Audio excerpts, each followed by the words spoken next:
Bet ar Hormūzo sąsiauris atidarytas ar ne? Pirmiausia, trumpa apžvalga, o tada naujausia informacija apie paskutinius įvykius.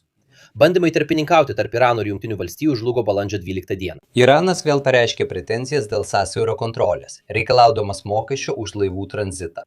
Tuo metu Jungtinės valstijos paskelbė apie savo jūrų blokadą aplink sąsiaurį, nukreiptą prieš Irano laivus ir tuos, kurie susiję su Iranu. Tikslas buvo dvejopas. Viena vertus parodyti, kad jie taip pat gali blokuoti sąsiaurį ir nesutikti su Irano kontroliuojamu jūrų keliu. Kita vertus, daryti spaudimą Iranui, kad šis sugrįžtų prie derybų stalo. Jei Islamo Respublika imtų rinkliavą už pravažiavimą, bet Jungtinėms valstijoms pavyktų ją sustabdyti, Iranas prarastų patikimumą kaip sąsiaurio kontrolės dalyvis. Todėl nė viena valstybė nebenorėtų mokėti. Tačiau Jungtinėms valstijoms užtikrinti visišką sąsiaurio kontrolę išlieka labai sudėtinga. Įplaukiančios laivai vis tiek galėtų plaukti Irano link.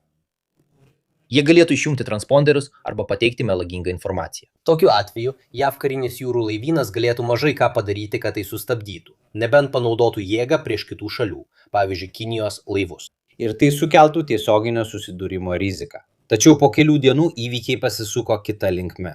Balandžio 16-17 dienomis Izraelis ir Hezbollah sutiko paskelbti paliaubas Libane.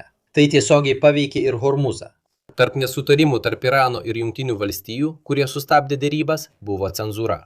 Izraelio agresija Libane. Nuo kovo pradžios Hezbollah milicija Libane buvo užpuolusi Izraelį. Tačiau dabar ugnies nutraukimas apramino priešiškumą. Šis pasiekimas buvo palankiai įvertintas Irano, nes balandžio 17 dienos užsienio reikalų ministras Arakčis pranešė apie pakartotinį sąsiaurio atidarymą iki ugnies nutraukimo pabaigos, kuri turėtų įvykti tarp balandžio 21 ir 22 dienos. Netrukus po to Trumpas pridūrė, kad JAV jūrų blokada lieka galioti, siekiant sustabdyti Irano laivus. Taigi akivaizdu, kad situacija yra nestabili. Laivyba sąsiauryje išlieka labai neapibrėžta, nesaugi, o taisyklės painios ir nuolat kintančios.